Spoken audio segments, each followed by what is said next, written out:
So this stream is just going to be doing some self analyses for Tebow, Calvin, and Johnny. So I guess I'll probably start with Calvin and Johnny because they submitted theirs first.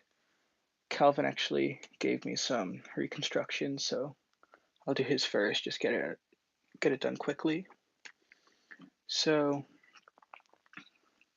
his first scramble is L F2 L prime U2 L2 D2 B2 R prime F2 U2 R2 B prime D prime L F2 R B prime U L prime F2 D. See, it's correct. Okay, so you did a Z and then a Y like this. Uh, I think Calvin does red and orange cross. Maybe he's color neutral, I'm not sure. But here he did red cross with red cross edge here, two here, and one on the back right here.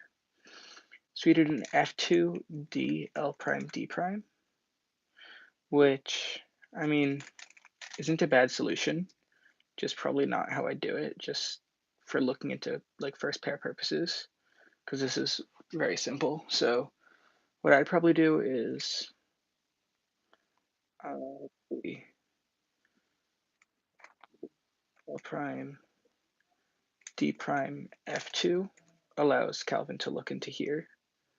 So his first pair here, he can do double lefty sexy.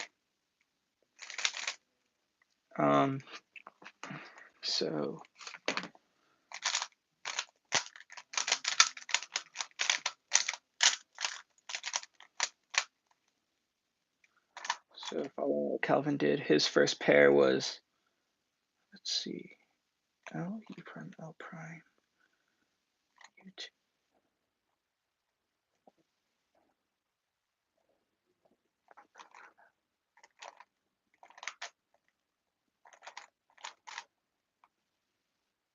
Oh.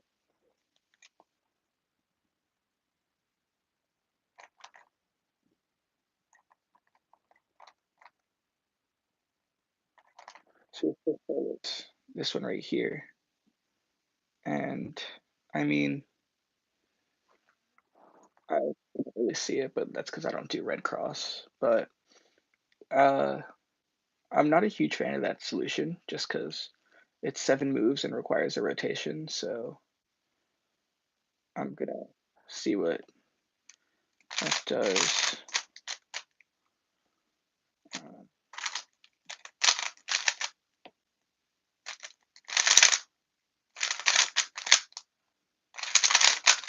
Welcome to seeing why I'm not color neutral.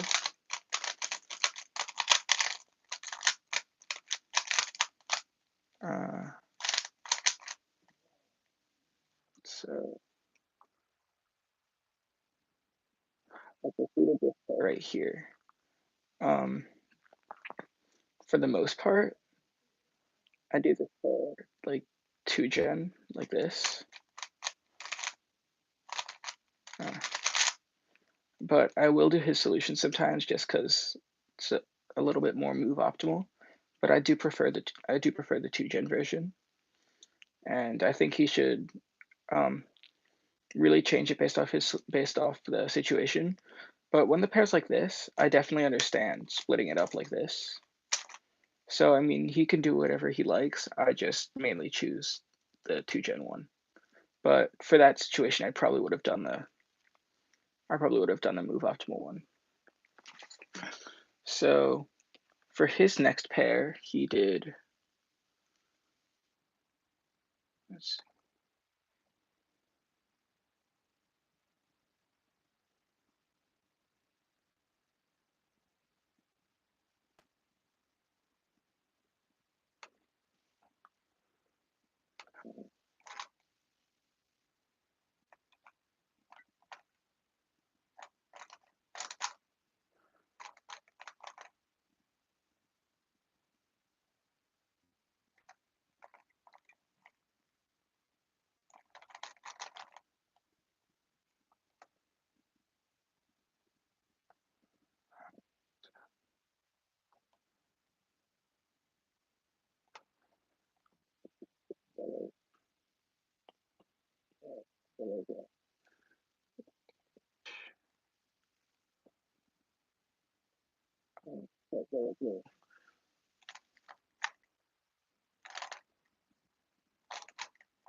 I'm having trouble seeing these colors right now.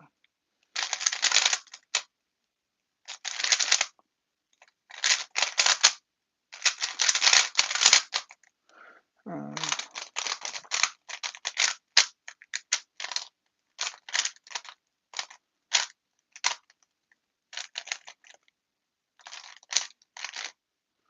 let's see, he does U2, LU, L prime, U.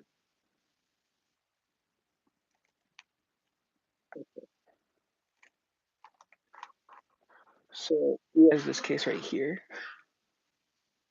where he does the pretty standard solution here for, like this, with a three move. It's a three move, like, I don't, it's normally an insert, which sets these up to a three move insert in the back.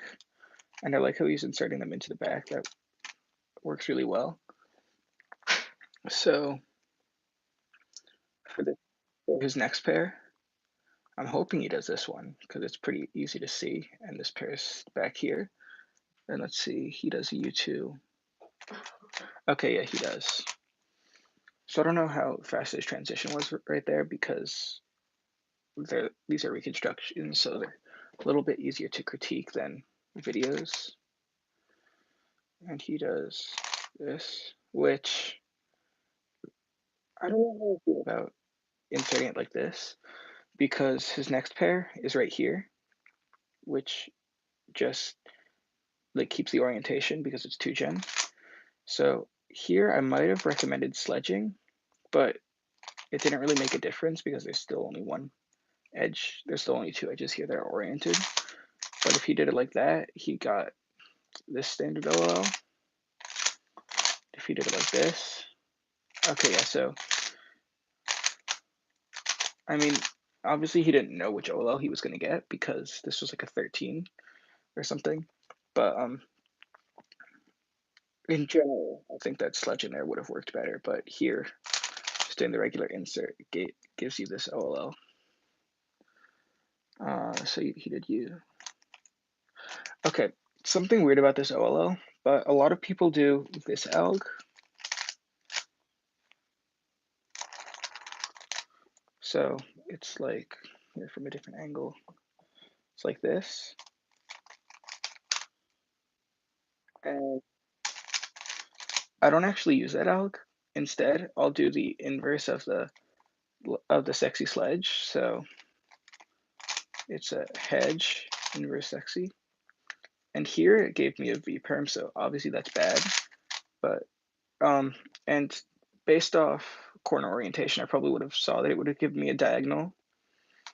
But here it gives him a, what's this, a GB. And I actually prefer the V perm to GB. So but whatever, he did U prime and then did his GB.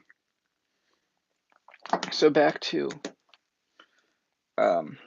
my start.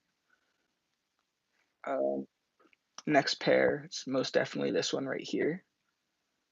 And I would have done the three move insert to pair them up.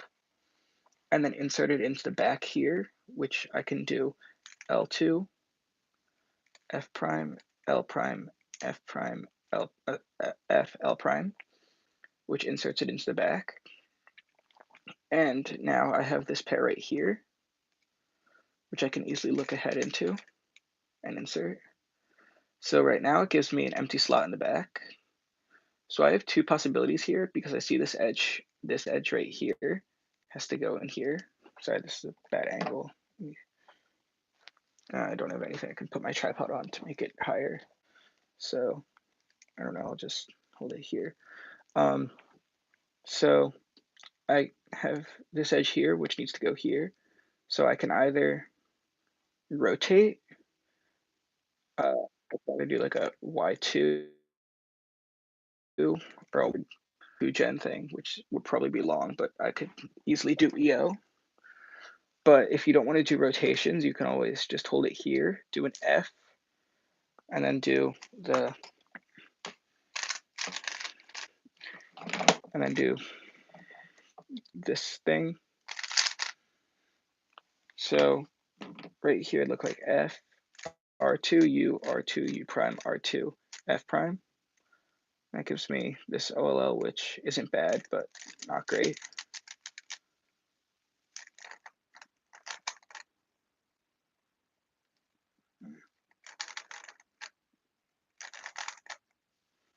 I'll get back there eventually by doing this.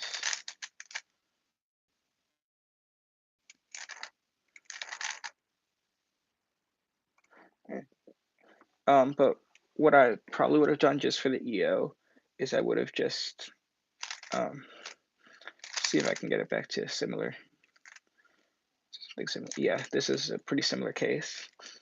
I probably just would have put this in here, and then I could do some like fancy stuff for EO.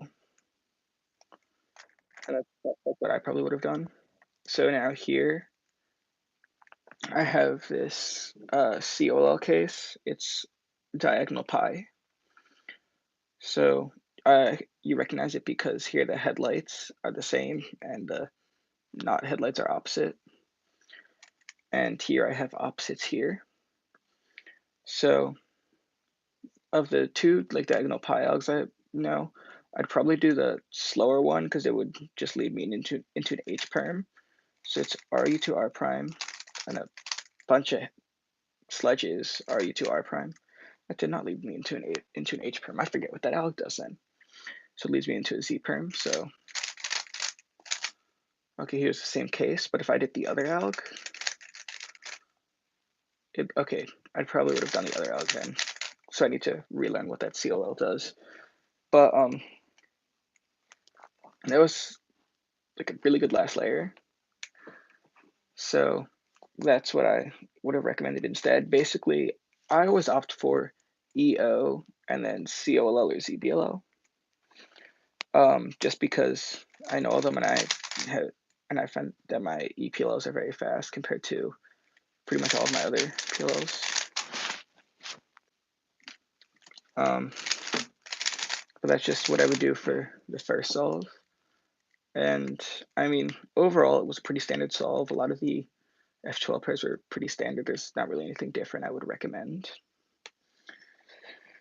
So now to a second solve.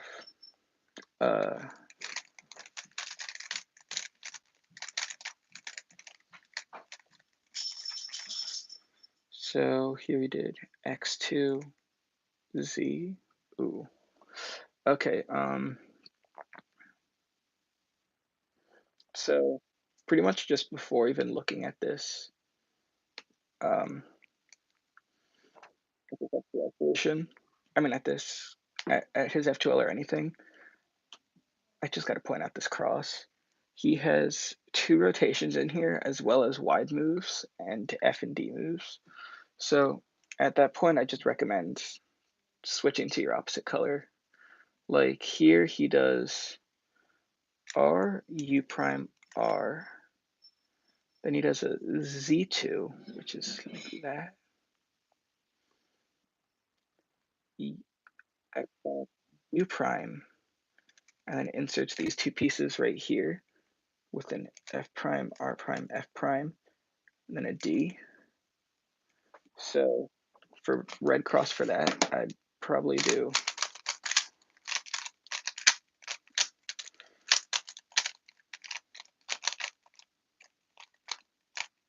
let's hope I get that. Yep. Okay, so red cross there. I mean, obviously that's the red cross, but I'd actually probably switch to orange just because that's a pretty standard cross. We have one here, one here, one here, and one here.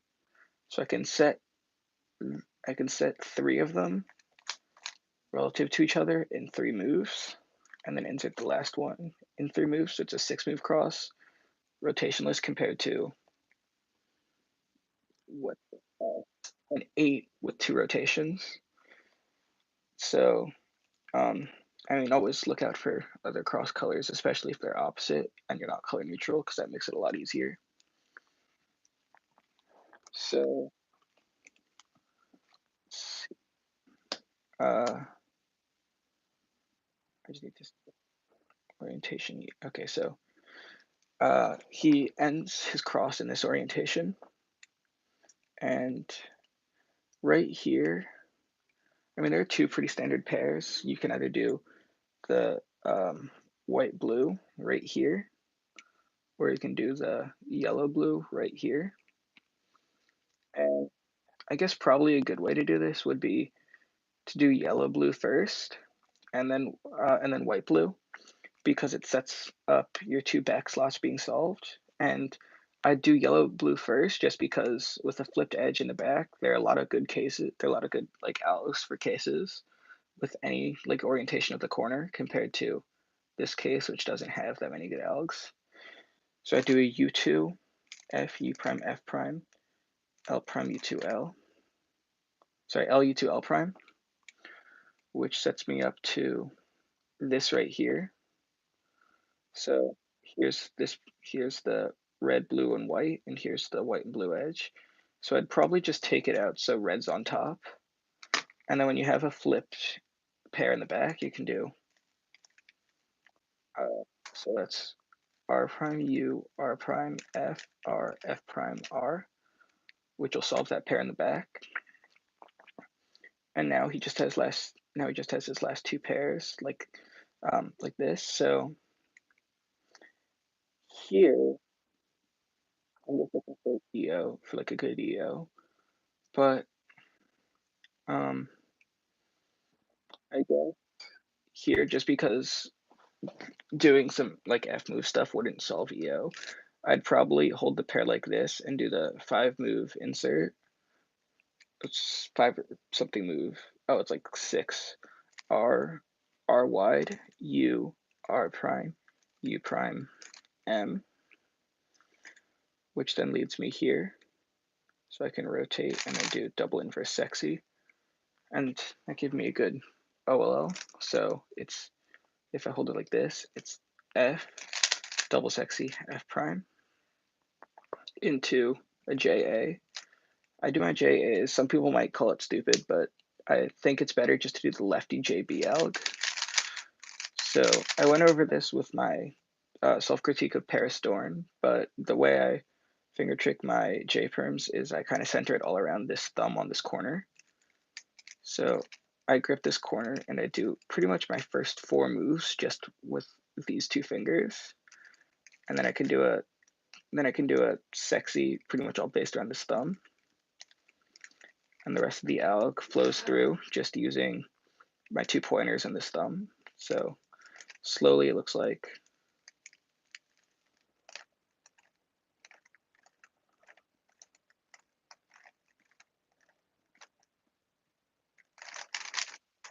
that's what it looks like faster. So that's what I do for my J perms. And then back here to my cross solution. I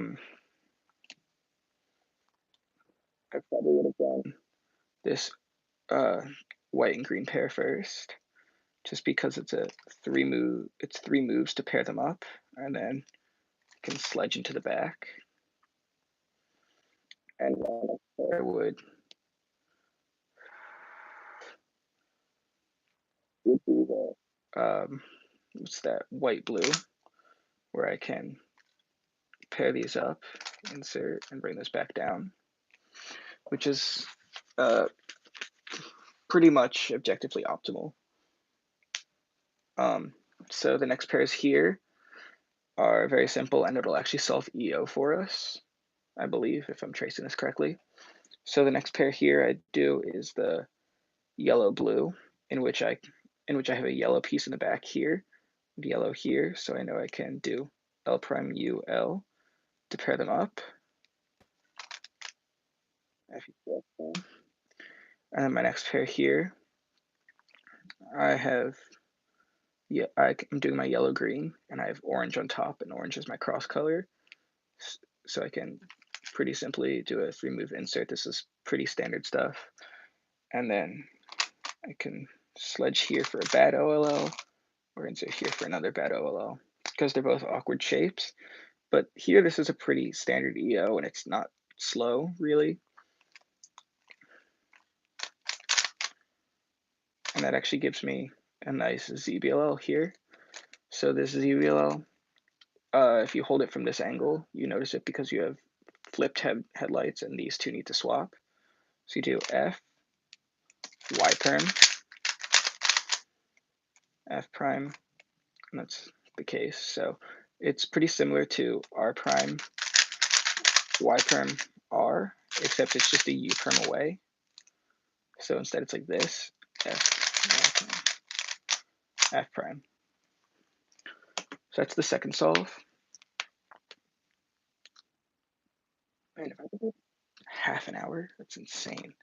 Okay, so I'm just gonna start cutting off my solutions and just talk about what I think I would do instead, but not do the moves because that slows it down a lot. So third solve.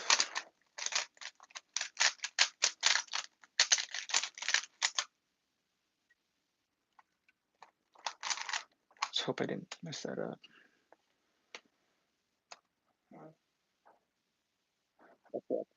Uh,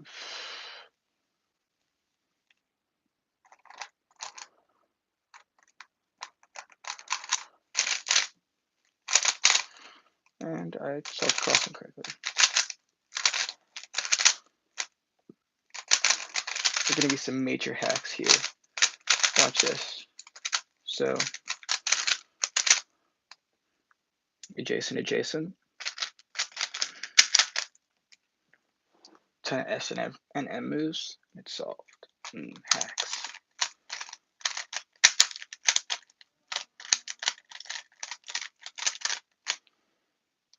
Okay, I did it this time. So this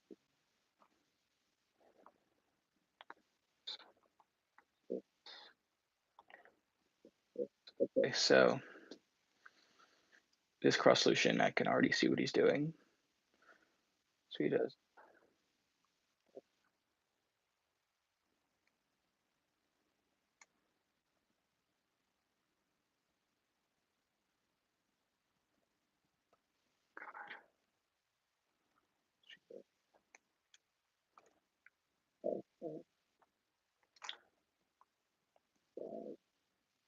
L2 U. Okay, we definitely plan to make this pair out, but I mean, it works. And he inserted these two like that. Something you can do here is you can kind of turn it into an X cross by making this 2x2 block, doing an R2, F prime, and R, which will make the X cross in the front right. Then you can actually do here, where here you have a twisted corner, interior of this pair here.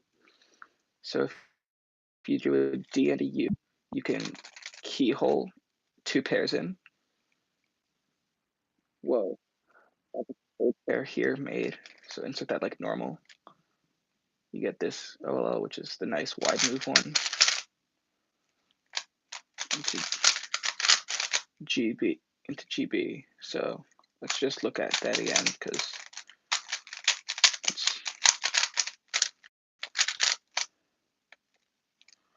so like this, and using his cross solution, you did L prime, Y, L2, U, F.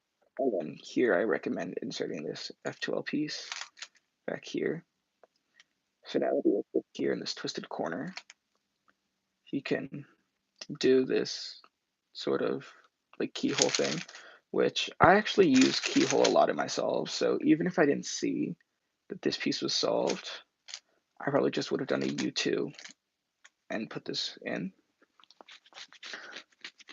So I use keyhole a lot. I think it's like a pretty good option just because it doesn't require you to do any cube rotations, and it can solve a bunch of pairs.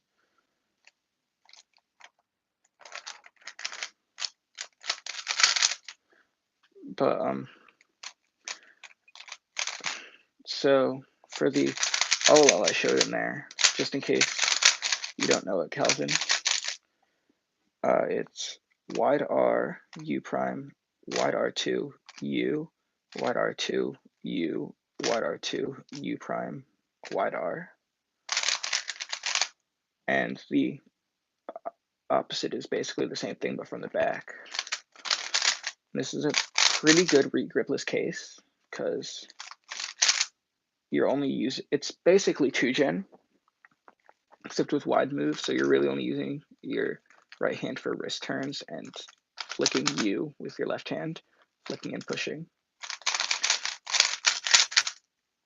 So that's what I would do there. And, I mean, it was obviously a better solution, but you might not have seen that orange cross.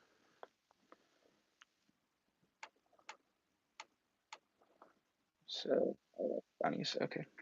Solve 4.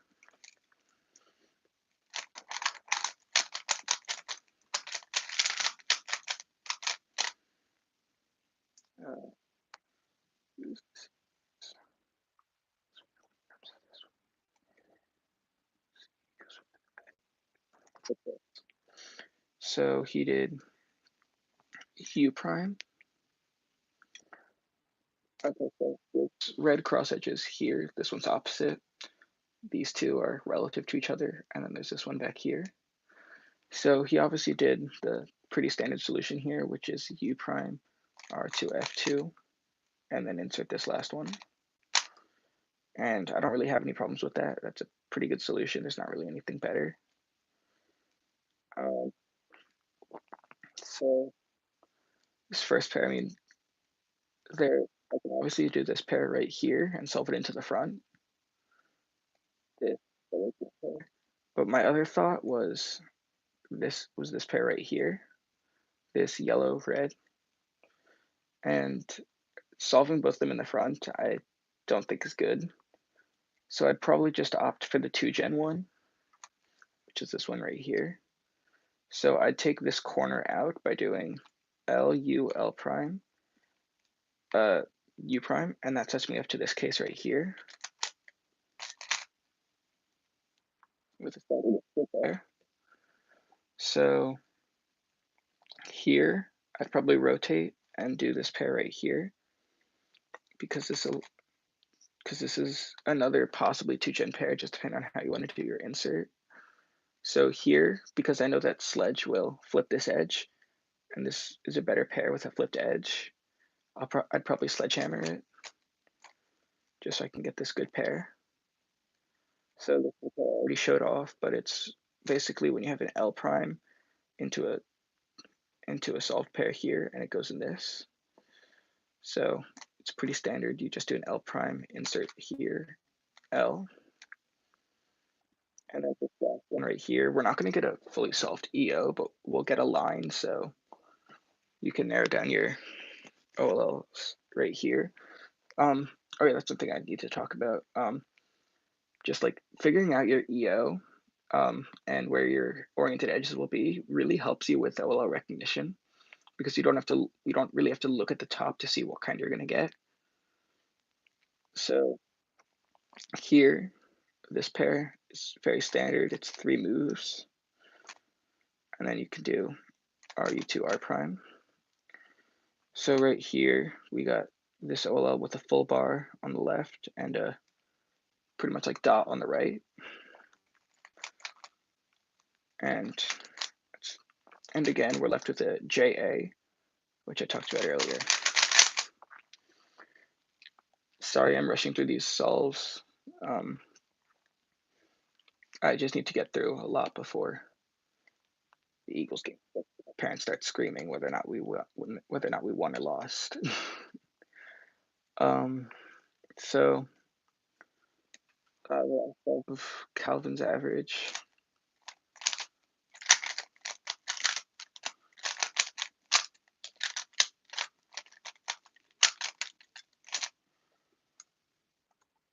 just okay. So Calvin, I know you're not color neutral, but this is a good solve to start out on because we have a 2 by 2 block on white.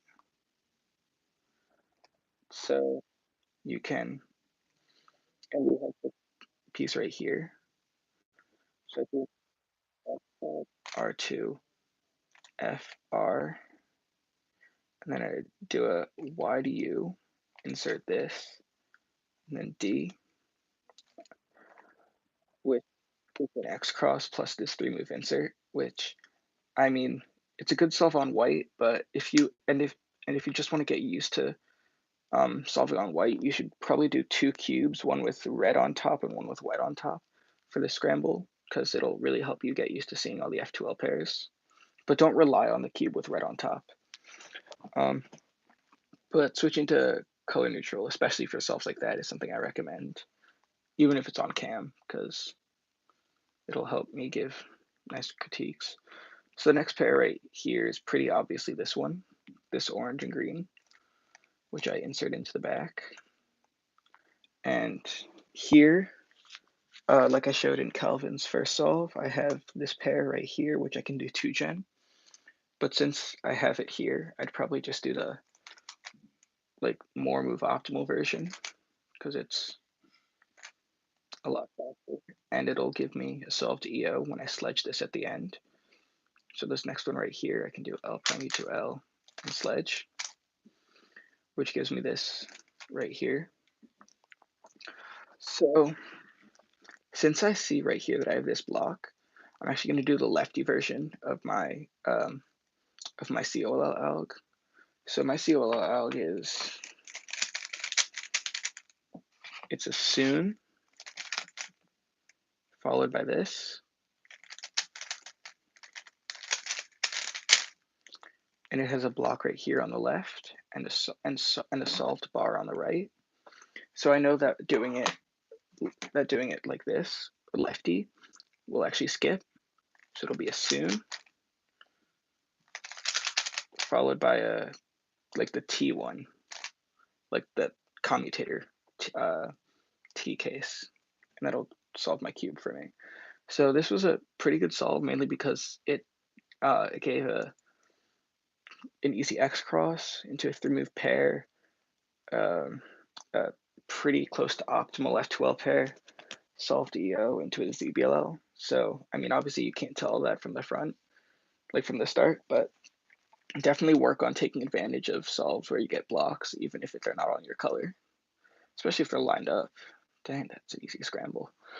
Um, so, um, Calvin, for the most part, you're very good at sticking to the basics, which isn't a bad thing at all. In fact, it's actually what a lot of the faster solvers do, and it's how they get to sub 10. They're not going to do anything crazy like try to do some weird F2L solutions like something like this to solve this corner piece into the back. Like they're not going to do anything stupid. They just try to keep things simple and they try not to rotate that much. Your cross solutions though are something that I think you really have to work on because they are very long and generally not very good. They require a lot of cube rotations and a lot of weird moves and a lot of regrips. And if you find a long solution, try to figure out which orientation just makes it the best. So if I got a really long solution and I saw it from this angle, but it gives me better finger tricks from this angle, generally I'll rotate so I can do the better finger tricks from this angle. Um, I'll probably just do a quick little rehash of these solves and send it to you at the end just because I went through that a little quickly. So now for guys, let's watch this solve.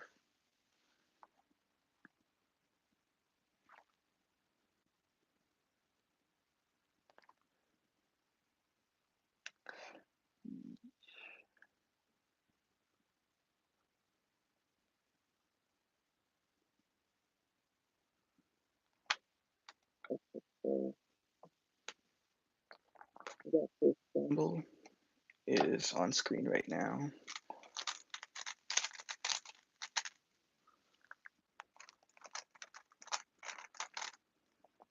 It looks like this.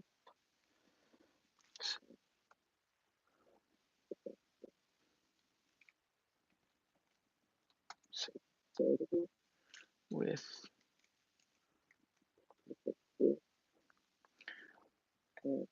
an E2. Um, so first thing I got to say, Johnny, never do slice moves for cross. Just don't do it. Just avoid it.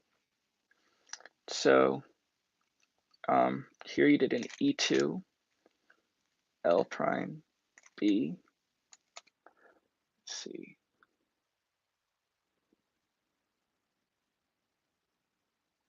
And then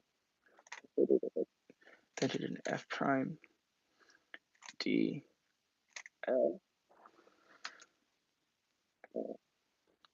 My guess is your first pair was this right here. Let me see if I can slow it down.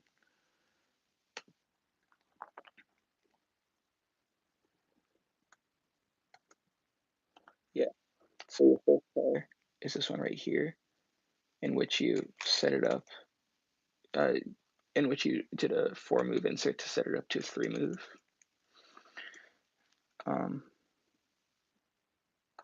And the next thing you did is, let's see, point two. You brought this in front. Um, you didn't necessarily do a wide D, but you did something pretty similar where you did a U and rotated at the same time. So I guess you kind of pushed it with your thumb. And that's something I actually do a lot because I don't really do wide moves during my F2L, but I need to start soon. But I actually really like doing stuff like that because it sets me up to good cases without like rotating. So and your execution of it was pretty good. If I roll this back, yeah, you're like it took like probably half a second.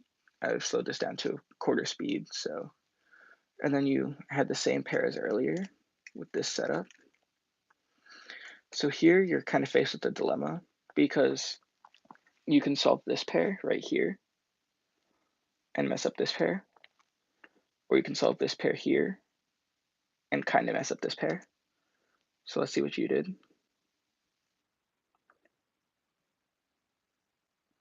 So you went really clear, and you did the cute whole thing that I was talking about with Calvin, where you do a D, U, and you kind of solve a pair. But here, what I'd recommend doing instead is rotating like this and inserting this pair because it doesn't mess up this pair at all. But when you do this, it messes up this pair and doesn't actually give you a good pair. So when you insert like this, you can give yourself, you could do a 2-gen next pair and give yourself a line OLO. But instead, what you did is you gave yourself a bad case and you ended up with probably an even worse OLO. And your OLO, for that case, I'll talk about. So, uh, so here's the case you had, and you do the lefty version of the opposite of this, which looks like this.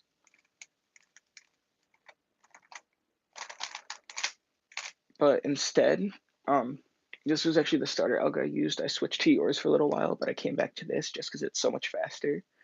But you do, that's an S, sexy, sledge, but your last move is wide. And it still solves the same OLCP case, I believe. Let's see. Yes, it does. Just it gives a Z term. So those are two alternate algs, just in case you happen to get a case where you know one will skip in the future. But this one is generally pretty good, except for your choice on the last.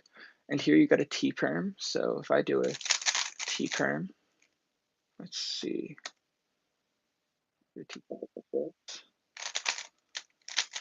so if I did the other alg, I've given an A-perm, which I'd say is definitely better than a T-perm. I mean, people disagree, but I really like A-perms, and T-perms I don't like as much. But if you're still getting used to double flicking, then obviously the T-perm is better. In the most part, there wasn't really much wrong with that solve, except for just the choice for your third and fourth pair.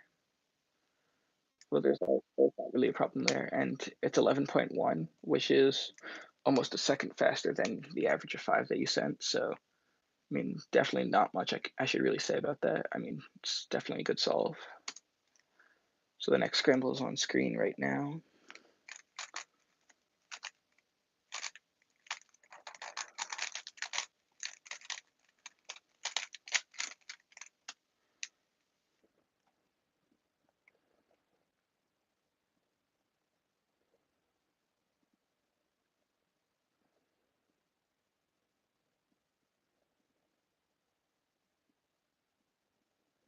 Yeah, so like double flicking stuff and your scrambling is a little slow. So it just says that like you need to work a little bit more on your finger tricks, but there's not really a problem there.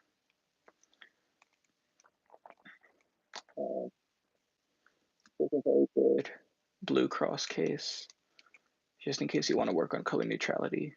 And at your speed, I mean, you could definitely make that choice. At that point, it's just whether or not you want to switch.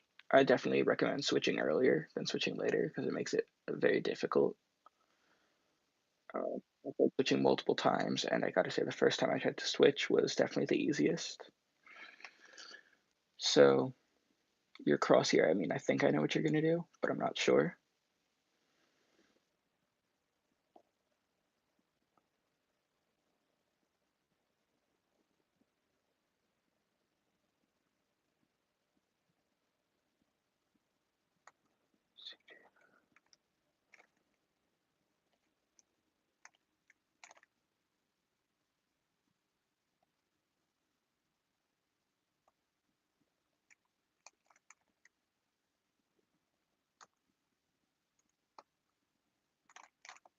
Okay, I'm not so sure about that cross solution because I think I saw one that, in my opinion, was better. But I mean, your cross solution was fluid, so I'm gonna go get the scramble again.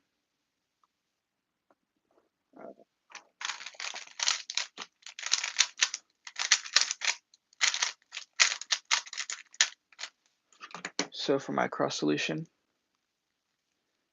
is the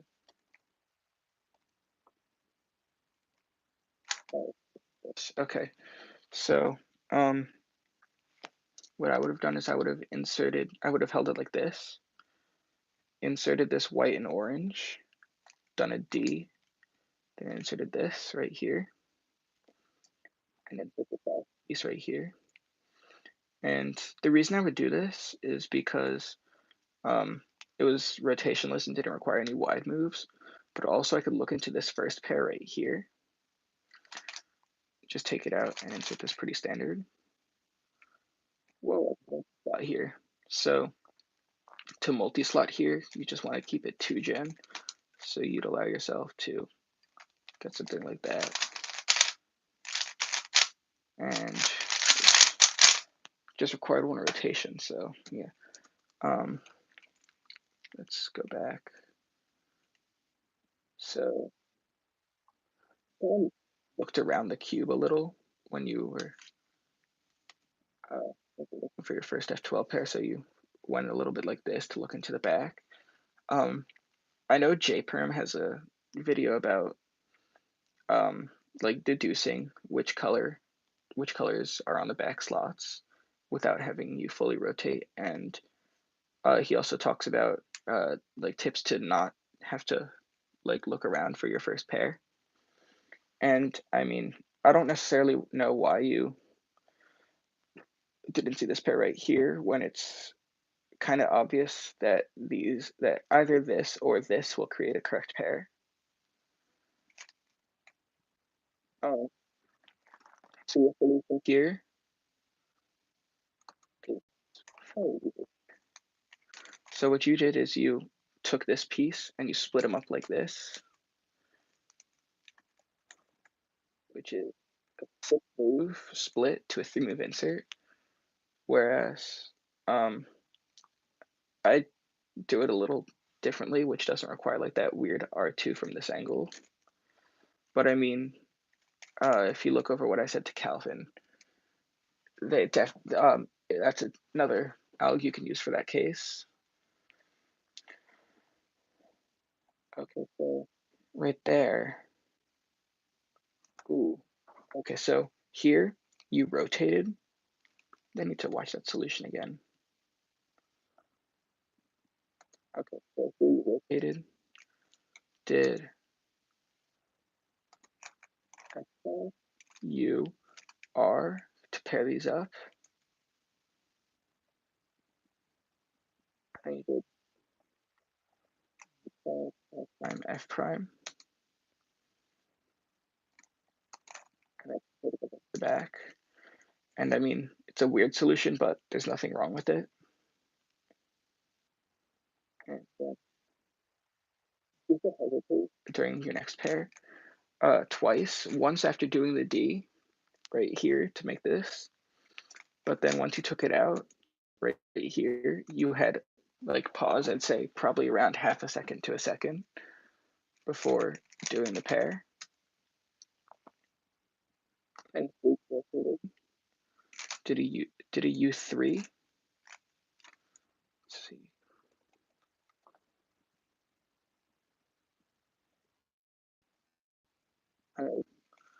And then took it out like this.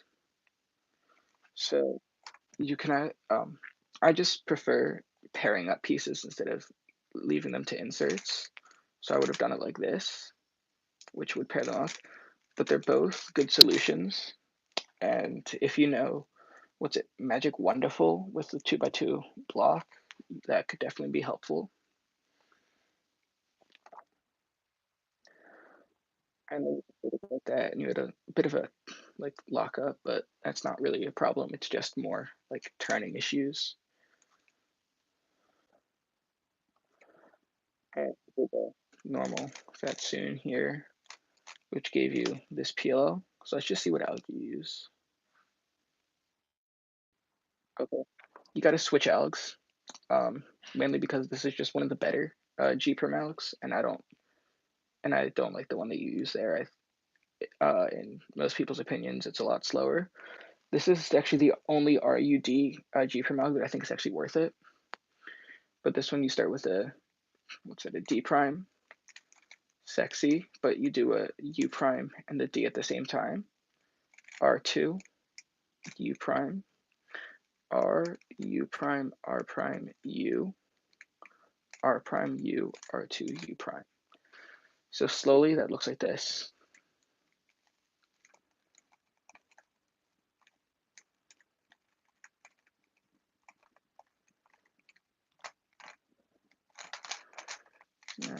I can't solve, okay.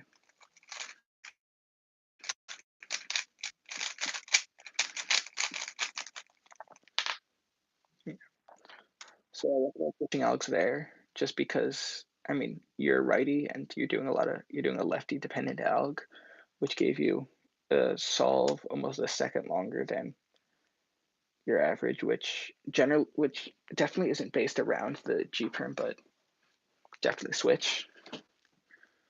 So let's look at this next one.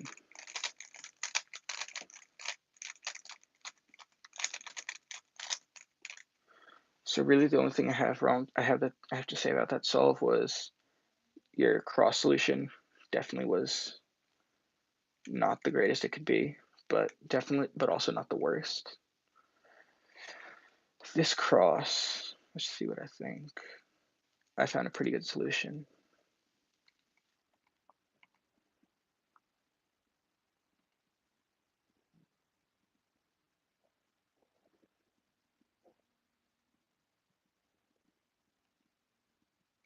So you hold it like this.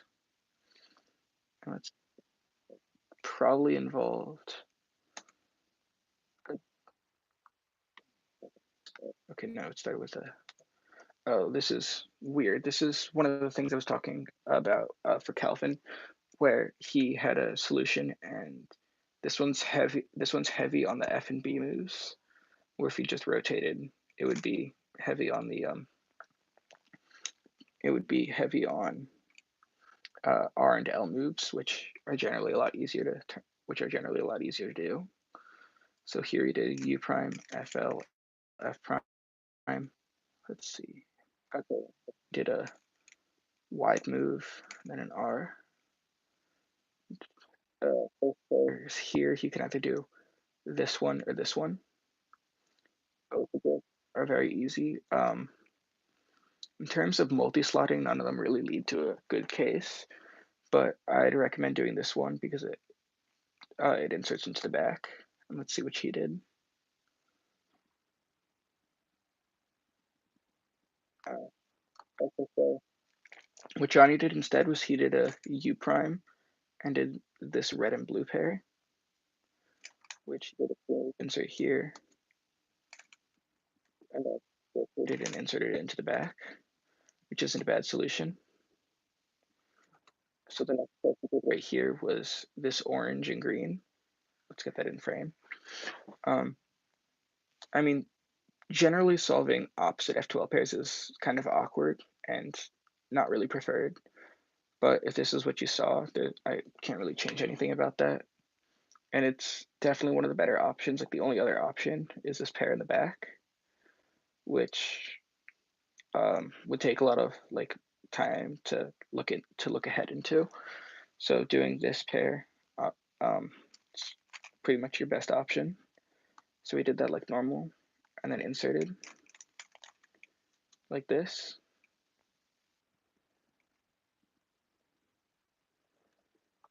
So the next thing Johnny did was he held it like this and did this pair right here. Um, so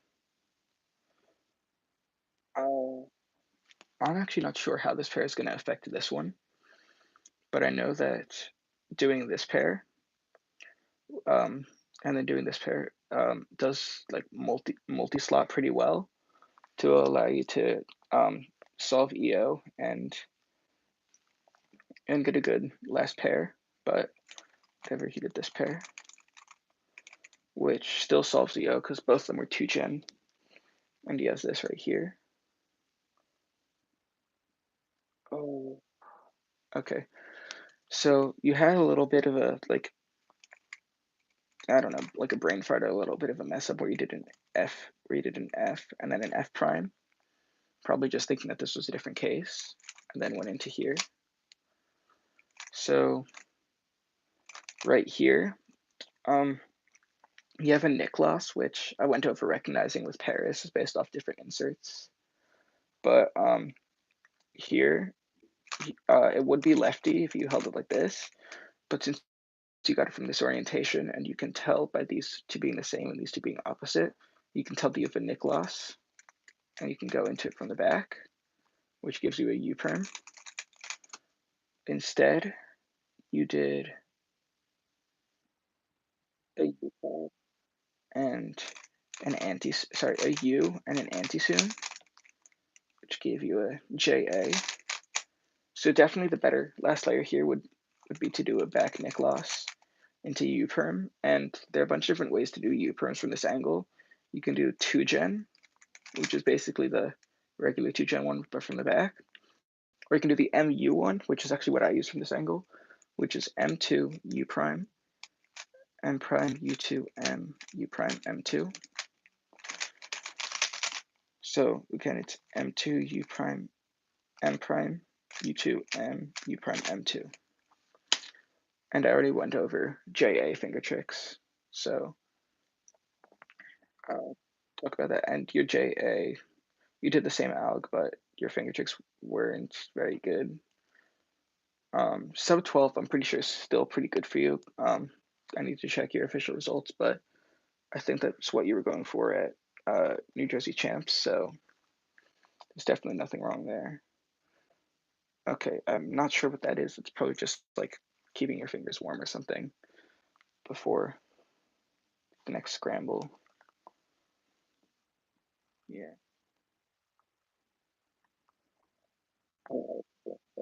I mean, so that screen.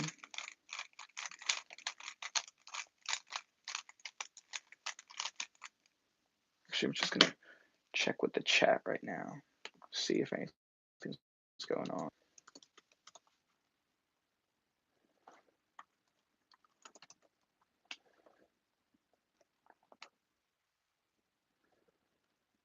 So,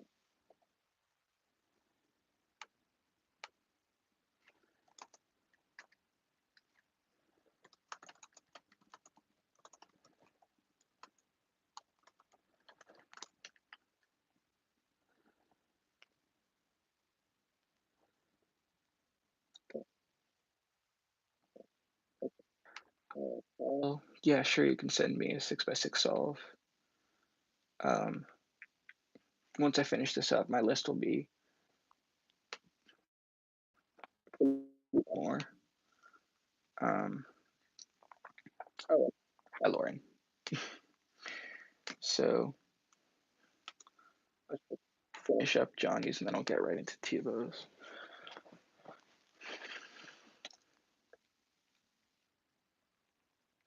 Just make sure it's correctly. Okay, yeah. So,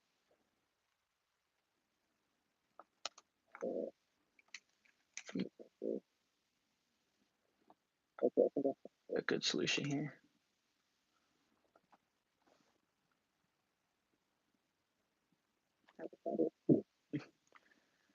Um,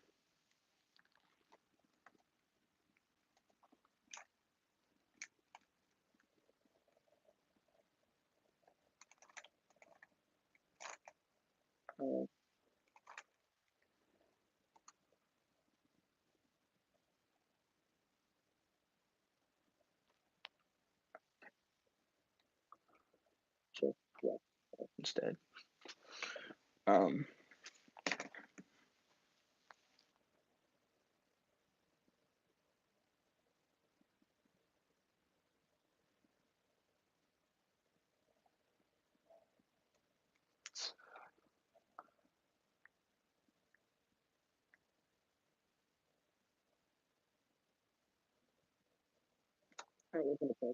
actually, um, that pair, if I'm not mistaken.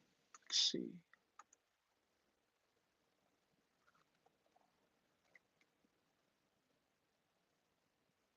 Yeah, so that's definitely pretty cool.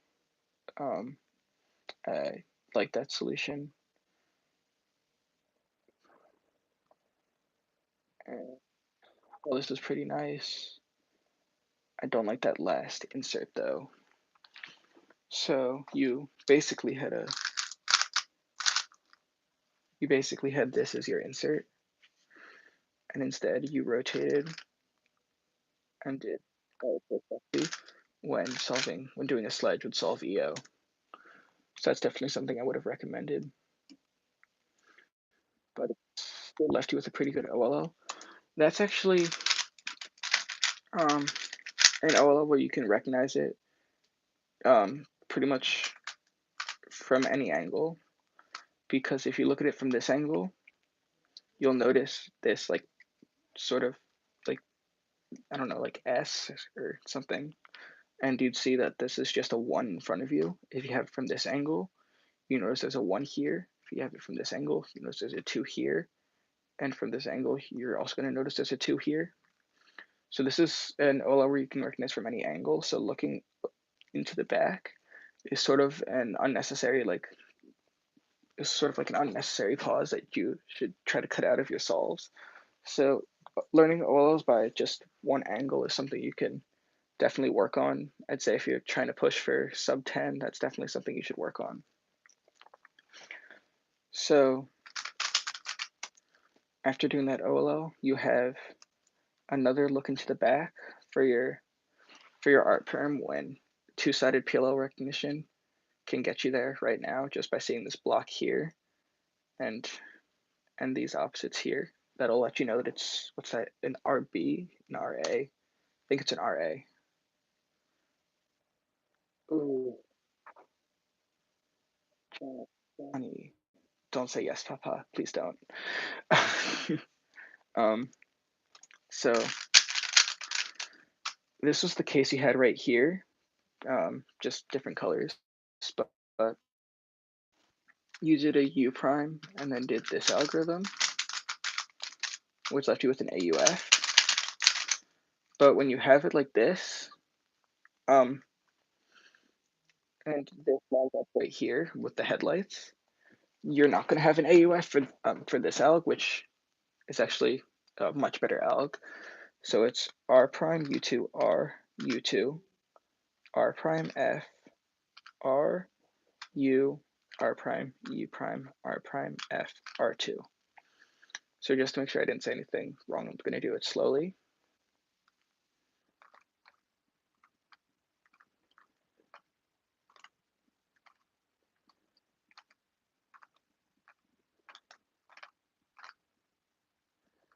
So cool.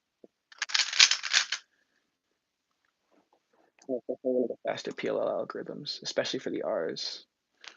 So I definitely recommend switching to that. But I mean, sub 10, so I mean, who cares? It's probably one of your first sub 10s on cam.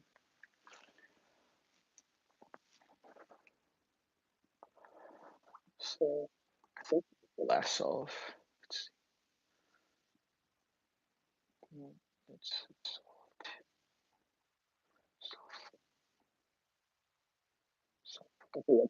solve. So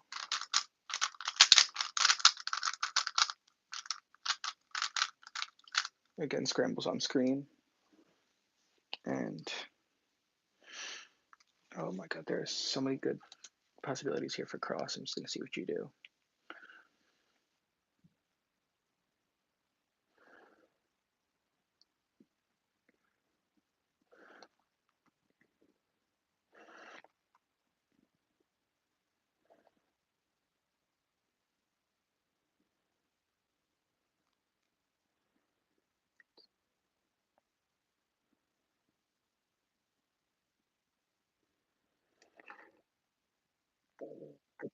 I don't recommend like all those weird here cross. I just recommend doing D moves instead, especially when the pieces are right in front of you, because it leads to better like look ahead and to better cross F2L transition. So the first pair, I think we took it out actually to recognize that pair, which is something you should probably not do.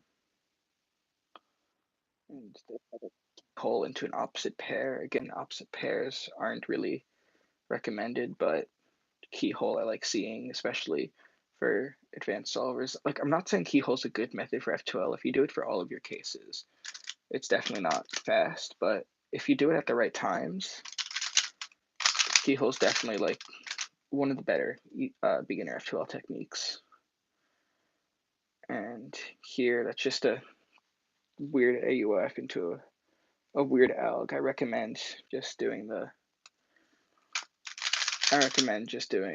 this one.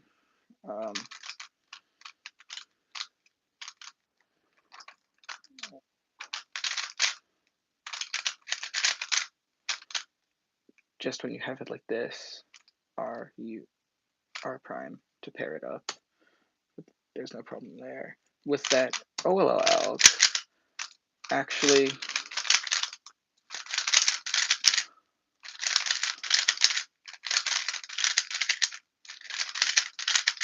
let's set it up.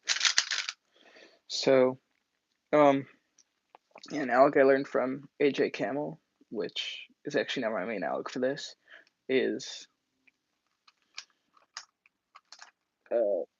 fat soon, followed by a back fat soon, which is pretty like similar to this one with the fact that it's rig ripless. Here it is. It's pretty similar to this case with the wide moves and the fact that it's regripless, which is something that I really think is good for logs. Whereas this one, I'm not a huge fan of, especially that M move in the middle, which I think is pretty weird. And it left you with an E perm. Let's look at this. It's not bad execution, it's just not necessarily good. Um, there's a bit of a pause when recognizing, um, which I definitely understand with E perms as there's no blocks. But what I do, what I do here is I hold it in a standard grip like this, and I'm like pretty good at basing turns around my thumbs. So I put this piece down here pretty standardly. I do flick D with my pinky, put this in, flick D with my ring here, which kind of puts my thumb into a weird position. But the two main ways to like finger trick this here are to put it into this like sexy move sort of orientation, or you can keep them like this and kind of go like comms, which this is my bad GTS, but like even on this MF3RS, oh no, that's even lockier. But for the most part, like just figuring out a like a regripless way to do E perms, something good. Tito's, what's that about my E perm execution? I I wouldn't help but notice that my official 3x3 average and single are both faster than yours, so I don't know what you're talking about. But I'll do the last thing about your last solve, and I mean, definitely there were a lot of mistakes in there just with look ahead and a lot of rotations.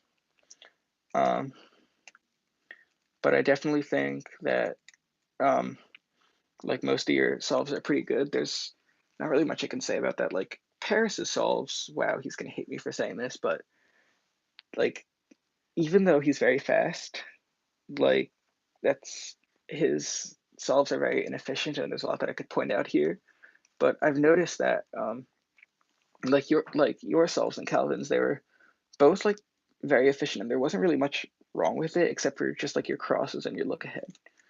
So I recommend just trying to do like infinite inspection crosses and even seeing if you can look into first pair, just because looking into first pair is a big step into getting faster at like our speeds, well, your speed. Um, and that's really something that I recommend right there.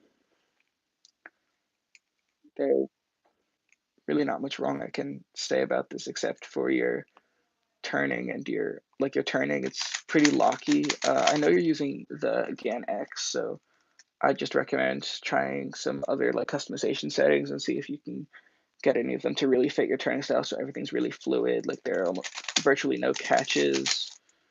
Um, like just pretty much no problems. Right now I'm using a 354, which is my main, but I haven't set it up, so like I haven't set it up right now, so it's all bad and really fast for me. So I need to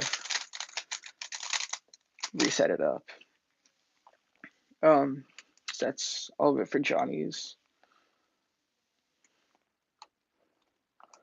Uh, Now we're gonna look at Tebow's, the fastest average of 5 out of these. And I'm sorry about this lighting.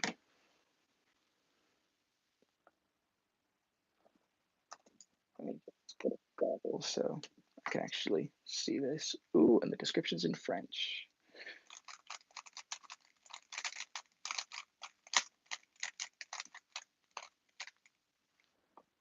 Oh, I thought those were whites on there.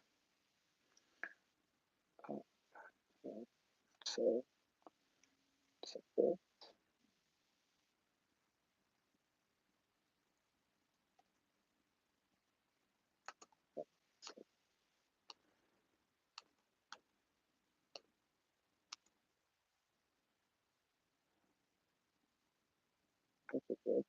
here. And then DNF your solve for stopping the timer during inspection.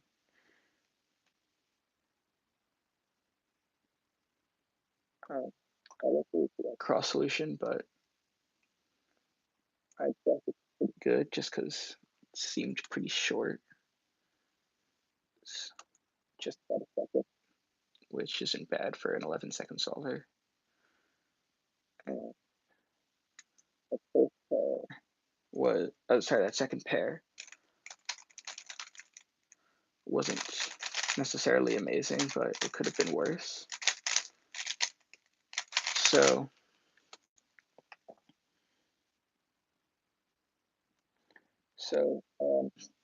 you said it like your fingers don't really work that well when you're solving in front of people or filming solves. So that's definitely something to work on because competitions here, solving in front of people and probably filming solves. So I mean, I definitely do a lot of stuff with like just working on my like finger dexterity before I film, or just using hand warmers before I do like any film solves or anything like that, just to make sure that my fingers are all working fine. And if they're not, just like jumpstart them a little.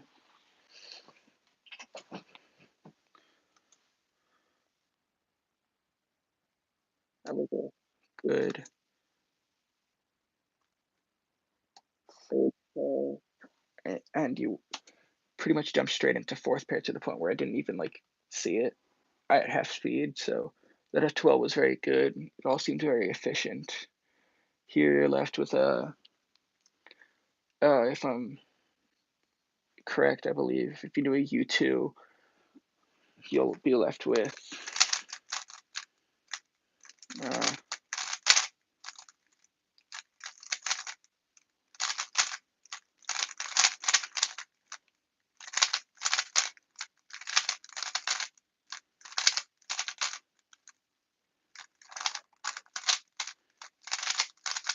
setting up cases sucks. I give up. Okay. I believe it'll be like the L prime sexy L. This one. It's like okay, I was wrong. It was the diagonal, which definitely isn't a good COL, but it's not bad. Let me set it up. So the COL, it's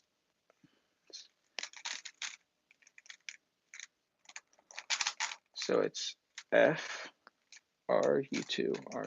Okay, so Tebow says that he knows full COL, so he just prefers not to use it for that case. Can't read what that says, but I think it's just a 9. So um, I mean, definitely there's no problem there except for the risk of a V perm or the N perms. Actually, that's a pretty high risk, but I mean, it's not necessarily a good sol. It's not necessarily a good case. So, I mean, if he doesn't use it, that's fine because I understand why he doesn't. So that second class was quite long. Again, I can't really see the pieces here, but it looks like it's. Let's count the moves.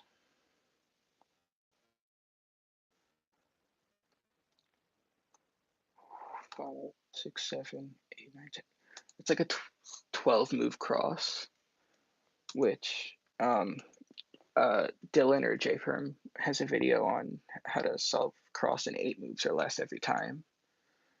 Something I recommend you check out.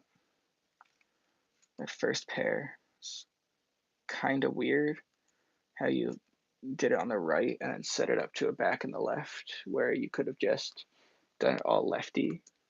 But I mean, again, it's probably just something of your preference to turn with your right hand, which probably comes from square one. Oh,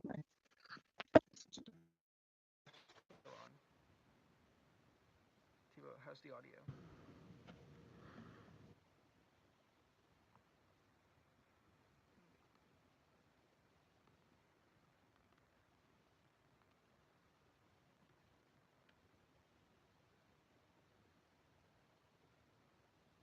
still hear me? Actually, I can check. Can you still hear me? Okay. Yeah, it's still working. Okay, so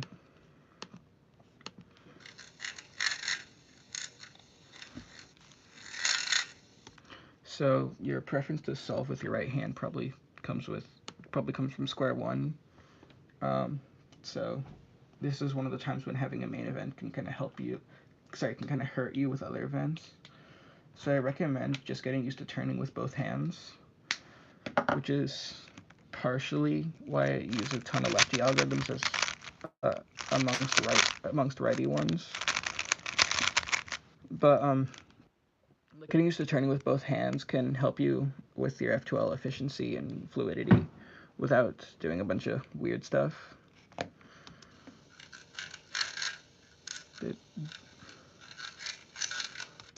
Okay, I don't know what that alg was, but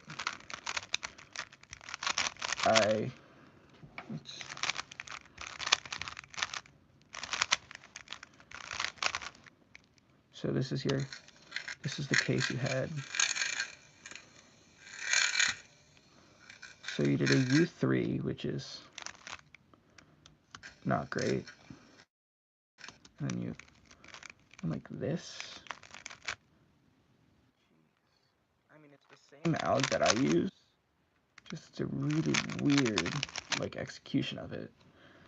Because the way I do it, it doesn't require rotation, and it just requires like some weird F at the end with your ring.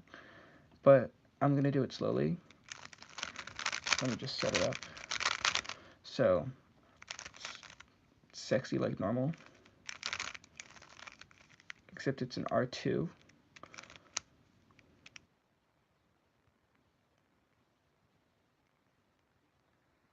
And this is probably the most important move at the end, is this F, which I flick like that. So,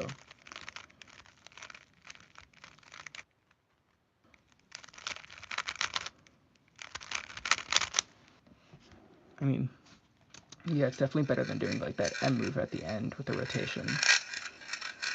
And that's actually the good righty.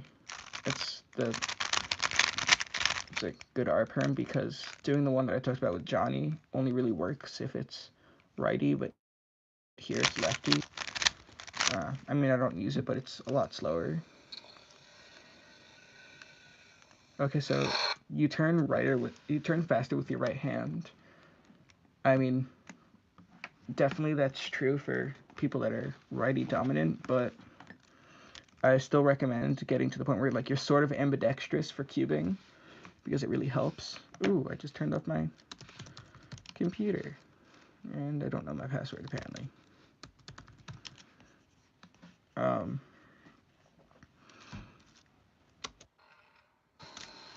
But just like, I mean, I really recommend getting them both up to speed, because it'll really help you in the future. Not for square one, but for all the other cubes, especially big cubes, which I know you've been practicing recently. Let's look at this.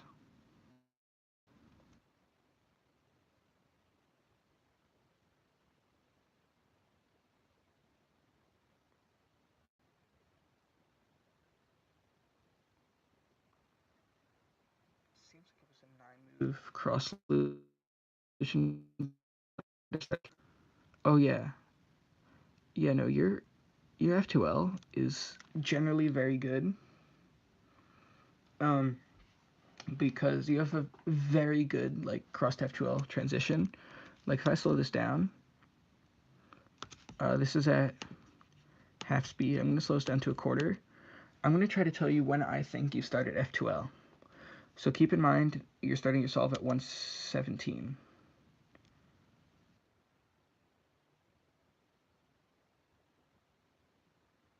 I think you started F2L right here at 119, which is 3 seconds, so definitely slow for cross, but let's just see if I'm right.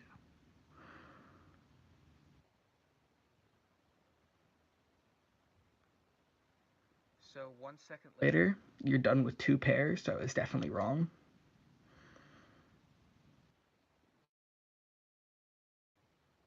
For the most most part, your F2L is very efficient, and it's maybe it's like just me not being able to tell from the lighting, but it seems like you're doing a really good job with your crossed F2L transition and all of your F2L pairs, except for this little pause before the last one. You went almost straight into OLL.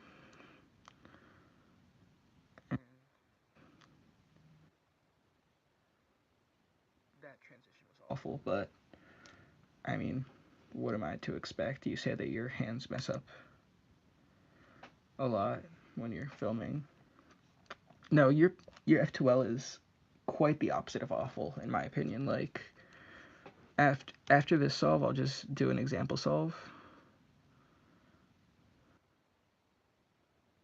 Wow, was that only a 10 with like that awful G perm? It's like your F2L is really good. Because like, that felt like a 3-second G perm. Here, I'll do an example solve. Let's see if I can get a good angle.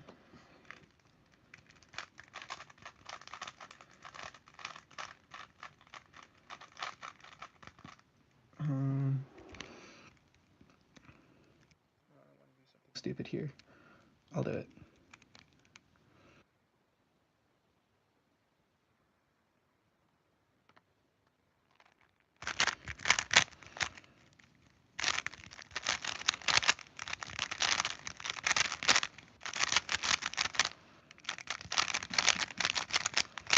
Yeah. I mean, I haven't been practicing that much, so I've slowed down a lot. As you see, average of 1,000 went up probably like it went up like 0.2 of a second, and I just got a 12. But I mean, definitely my F2L is a lot worse than yours. Probably about like 1.25 times. Stupid thing here. I'll do it. But right here, what I'm seeing is this F2L pair and this pretty easy cross, except for this flipped edge right here. So I'm gonna, when I insert this edge, gonna make sure to take this out so I can do my D2 without messing up that.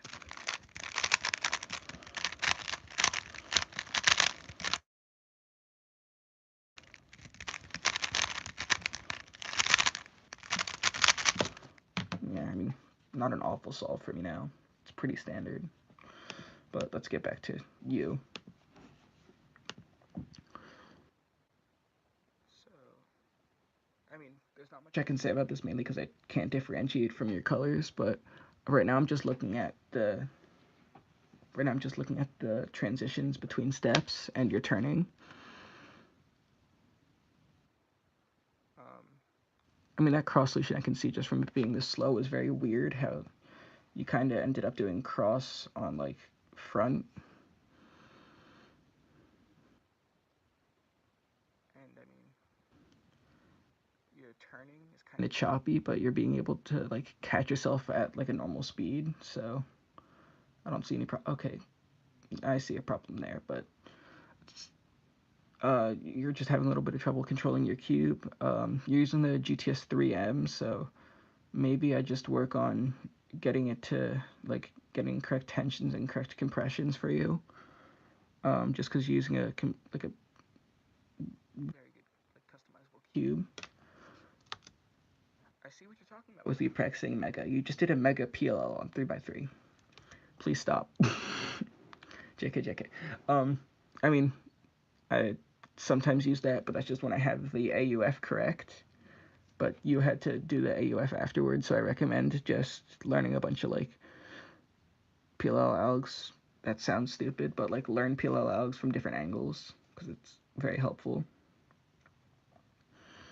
Especially if you can predict AUF on all of them. If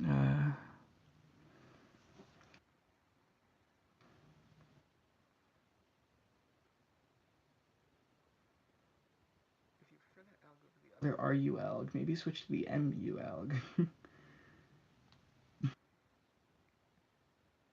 mean, if you know full COLL, I don't see why you're not using the MUAlgs because you just have one grip for all PLLs after doing CLL.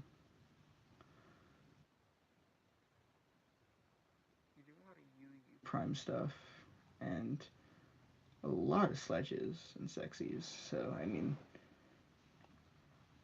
definitely like you want to work on minimizing your move count. If you have a Geiger cube or Gicker or whatever you call it, I I use that a lot for CS timer whenever I just want to look at my TPS and move count. And a lot of times I notice that I do that like with my move count I do a lot of U and U primes whenever my move count is high and my TPS is low. Um, so I definitely recommend working on stuff like that. What was that reaction? I gotta get that up to real speed and turn on sound. If you don't have a Geiger or whatever you call it, just like make sure to reconstruct a ton of cells by slowing it down and doing stuff like that because it really helps, like with move count and efficiency. Just looking at what you're doing. Oh, there wasn't a reaction. It was just you taking your camera off. Whoops. um. So I mean, right there, I haven't really been able to like see a lot of your solves, but it looks from here that you're pretty consistent. Your deviation was a little under 3 seconds, but between your counting times, it was about a second, which I mean is pretty good for getting a sub 10 in a like sub 11 average of 5. Um, let's just see what people think here. Like even PokeCubes is talking about like your inspection time and like talking about being CN and working on your efficient stuff. He also thinks your F12 is pretty fluid, um, which I definitely agree with, even though you don't. I mean, definitely your last layer is holding you back. I think it's there are probably times when you're done with F12 at like 6 and you should be getting sub 10s, but instead you're getting 11s and 12s because you're locking up. Also, I have no idea what these recommended videos are, so I'm just gonna go to the stream.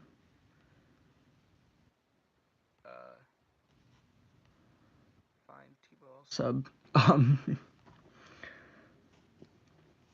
But I mean, definitely, I don't really see much wrong with yourselves, from what I can see. Um, just make sure that you're working on all of your fundamentals. Like I said with Johnny, just doing simple solves actually helps a lot for getting faster. I know it doesn't seem that way, but I'm just gonna do some solves right now, but I'm not gonna time them. I'm just gonna talk about them. So,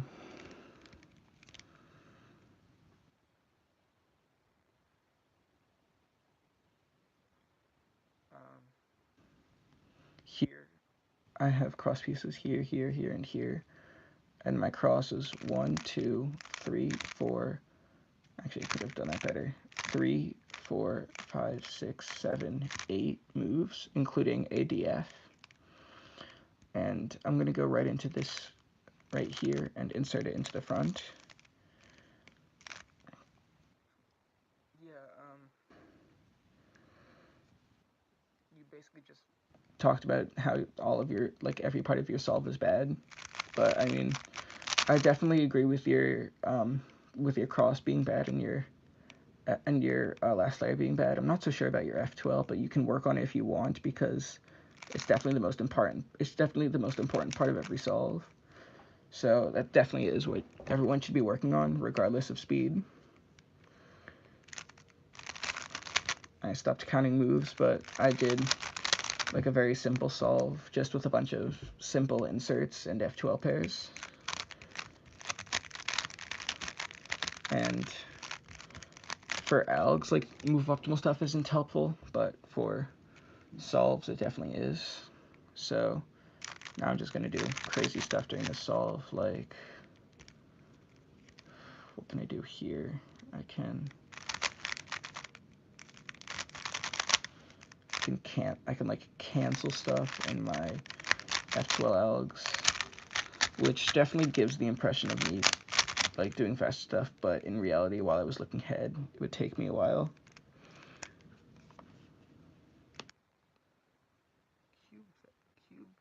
Do I know who you are?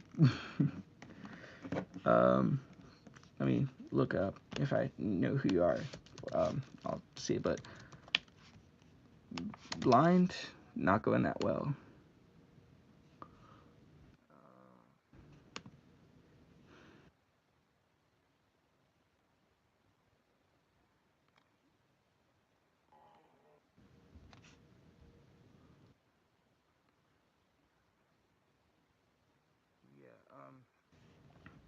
Oh, it's Mateo. Oh, um, yeah, blind. I mean, I'm getting again, but I mean, if you look at my WCA profile, you'll see how many blind solves I've DNF'd officially. I think it was 18 in the past year.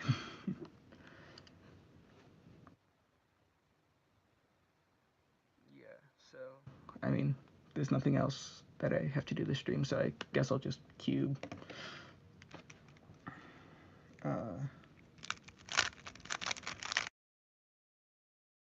I know it seems I'm not smart enough to change it.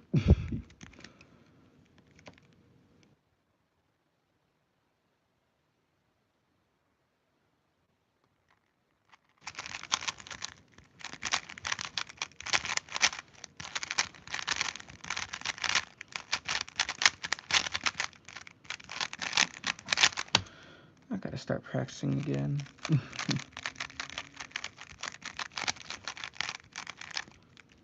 um,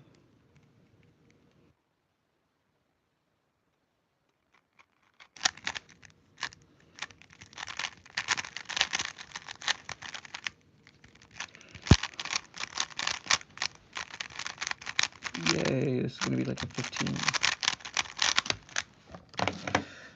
Okay, I'm gonna just stop and work on blind instead, but just sighted solves because 3 style sets.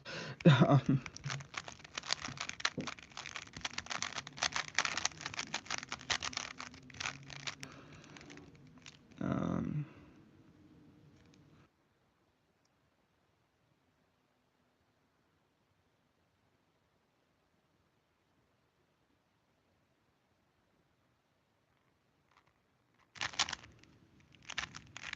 I was wrong. Shoot.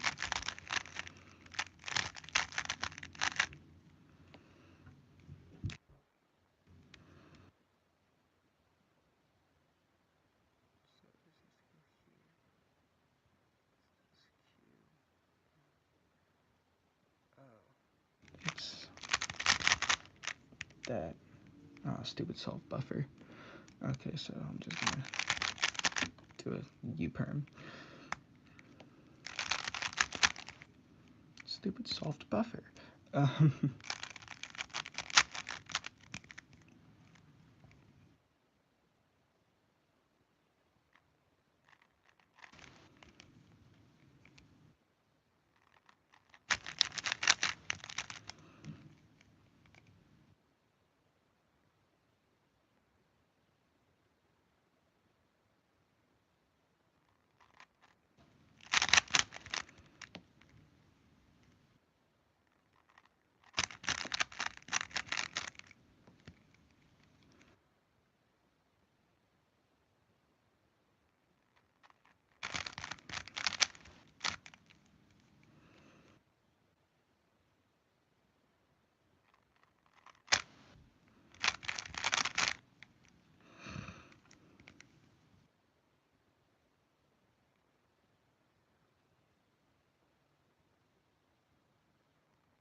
No one's watching, so I'll just end the stream because I'm done now.